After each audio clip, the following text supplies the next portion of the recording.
Okay, quick disclaimer before I jump into my opinions. Honestly, this disclaimer shouldn't even be necessary because this trend has been going around the K-pop community on YouTube for like a month now, so y'all should know how this works, but here we go anyway. This video is solely my opinion, which I am entitled to, just as you are entitled to your opinion. If my opinion is going to offend you for some reason, please click away now. If you continue watching and get offended, that is on you because I'm warning you now at the beginning. I know I'm opening myself up to criticism by even posting this video, but I do reserve the right to delete any comments that are aggressive or rude toward me or that lash out at me because I really don't need that kind of negativity in my life. If you disagree with me, at least do it respectfully. Also in this video, I'm going to be using the general term you. These criticisms are directed at the people who do these things, not at you, the viewer. Unless, of course, you are one of those people who does these things, but that's an entirely different matter altogether. Enough of this rambling, on to my opinions.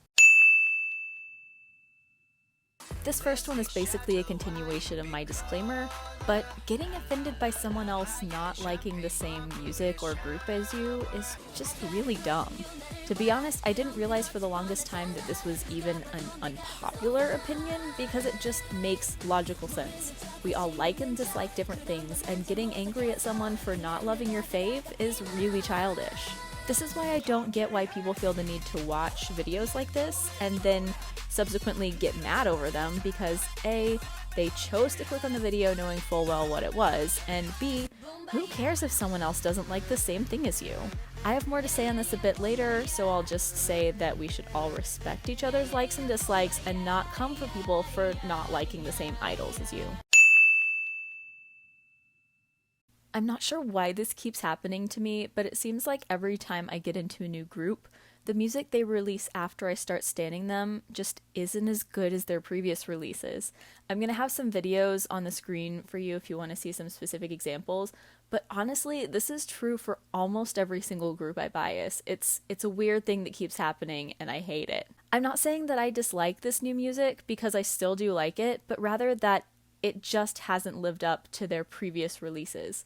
I'm not sure if this is some sort of time-sensitive bias where I had more time to fall in love with their other music and listen to it over and over again, and I still need to warm up to the newer music, or maybe I just like the current musical trends less than the ones from the past 5 years, but I don't think I have quite enough of a wide grasp on K-pop trends in general over the past 5 years to be certain on that one, but I'm not even sure that this is even an unpopular opinion or just some weird random opinion that I have, but it's an opinion that might make someone angry, so I figured it would still fit into this video some way or another. Okay, I think this might be the opinion that gets some people mad at me, so please hear me out because I'm not about to start bashing girl groups at all. So I'm going to be talking specifically about girl groups in this section, but generally I just think that you shouldn't pressure people into liking things. Just let people like what they like. Pushing people into things rarely works, and it generally makes people mad at you. So as a feminist, I get it. I really, really do. I want girl groups to get the same love and attention that boy groups get. However, this opinion stems from my larger overall opinion that people should just be able to enjoy whatever entertainment they want to enjoy, as long as it's not problematic, and not be pressured into liking things just because other people tell them to.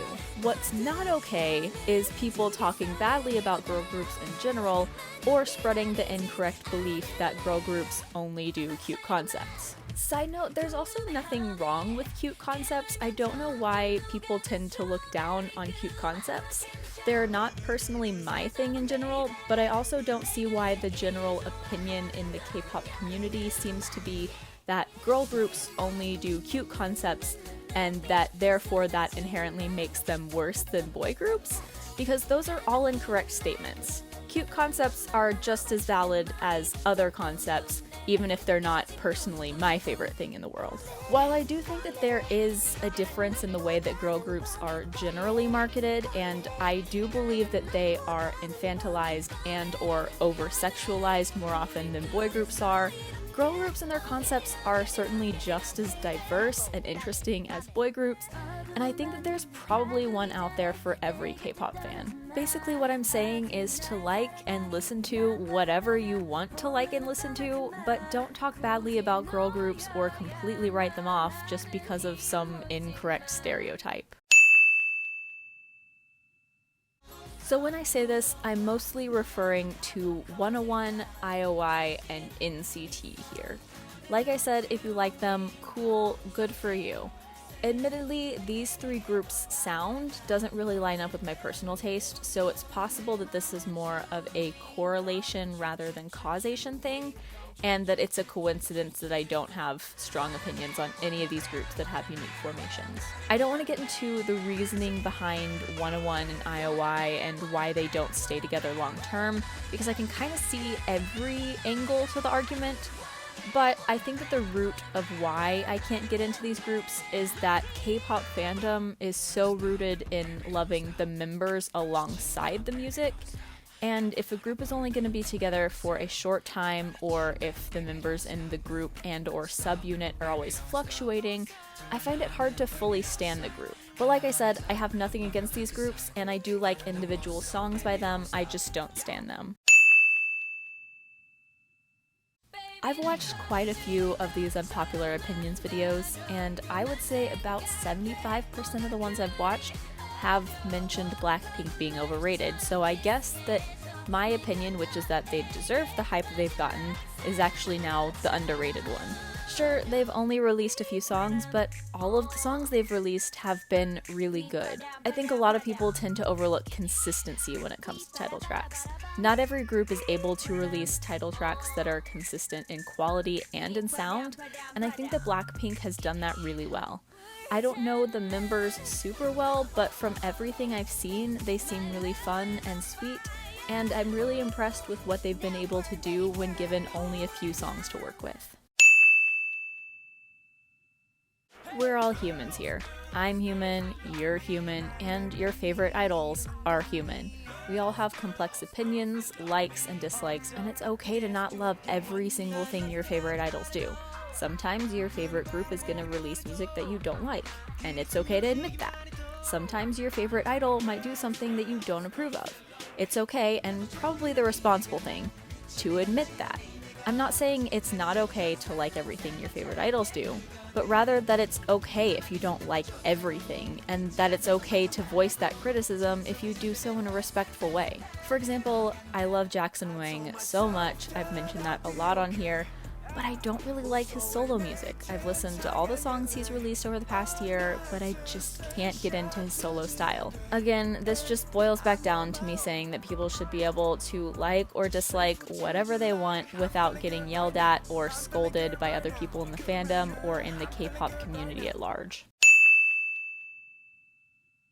This might be less of an unpopular opinion than it is just an underrated opinion, but Dongwoo is not only a beautiful human inside and out, but also one of the most talented and most well-rounded performers in all of K-pop. Currently, he's both the main rapper and the main dancer of Infinite, and his recent appearance on Masked Idol really highlighted how much his vocal skill has improved.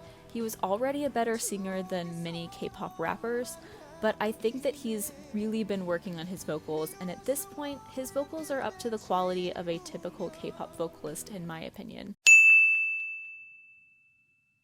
When idols first started sporting mullets, I feel like this was the universal opinion, like we all agreed that they're terrible, but it seems like over the past few months, people have slowly been swayed over to Team Mullet, and I'm just not here for it. JB's mullet has definitely gotten less bad to me as time has gone on, but JB is probably one of the most attractive humans on the entire planet, and pretty much every hairstyle looks good on him, but instead, his precious little time left with his receding hairline is being wasted on a mullet.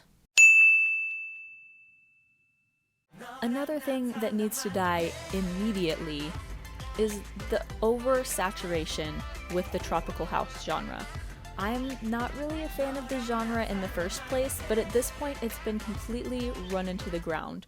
Way too many groups have done tropical house songs over the past year, and there really isn't anything new to do with the genre at this point.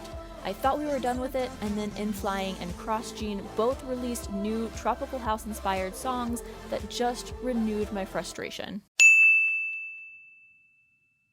I usually try not to throw out my musician card too much, but here it comes. I'm a musician, I have a degree in music, I went to school for this. And while I'm not a vocalist, I learned a lot about vocal technique through my classes and through my best friend who is a classically trained vocalist. Basically, trying to ascertain someone's technical vocal ability based on their ability to sing well while dancing is utter BS, as is the idea of stability that is thrown around a lot about vocalists in like YouTube comments and stuff. While we're on the topic, MR removed videos are also pretty BS as well, but there are already some really great videos and posts talking about stability, air quotes, and vocal technique and MR removed videos, so I'm just gonna go ahead and link those in the description and not ramble about them too long. But getting back to my point, every single K-pop idol, without exception, has lip-synced at some point. Some do it more frequently, some don't do it very often, but they have all lip-synced, and that has no relation to whether or not a group can sing. Sometimes they're required to do it, sometimes they do it to save their voice, and the long and short of it is that the polished, edited studio version will always sound better than the live version. I saw this quite a bit before I started making videos, but now that I do make videos, I see it even more in my own comment section. People will constantly make references or comparisons to BTS that have nothing to do with the actual videos they're commenting on. I get it, BTS is blowing up in popularity right now, and I really don't want to be the person adding to the hate they're getting because they're one of my bias groups.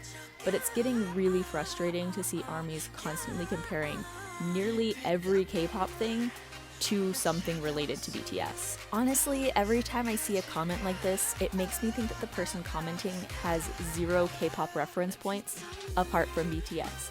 That's probably an incorrect assumption on my part, but that's the way it comes off to me and probably to others when someone makes a BTS comparison that's unrelated to whatever content they're commenting on. I'm not trying to say here that no one's allowed to compare anything to BTS or that no one's allowed to reference BTS, but just to do it only when it's relevant, not to bring it into every K-pop conversation ever.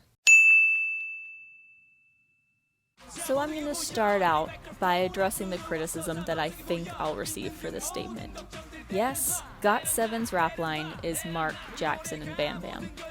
But let's not forget that Jin Young was also trained as a rapper before JJ Project's debut. So your next question is, if he's the best rapper in GOT7, why isn't he in the rap line? Well, first of all, technically he is considered a rapper in the group. If you look at the member profile, he is considered a rapper on top of his other, like, standard roles like his lead vocalist and lead dancer roles, and he has also rapped in several GOT7 songs. However, I think the main reason that he's part of the vocal line rather than the rap line is because he's a better singer than a rapper, and he's also a better singer than Bam Bam, Jackson, and Mark.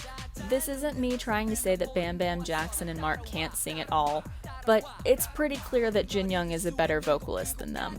Personally, his voice is my favorite in the group, but in terms of his technical vocal ability, I would put him at third, aka just behind the main vocalists. My point here is that I think that he was put in the vocal line because of his vocal skill, not because of a lack of rapping skill, and I personally think that he's the best rapper in the group. But obviously, I'm also highly biased here. He is my ultimate bias, but hey, this is a video about my opinions, and that's my opinion.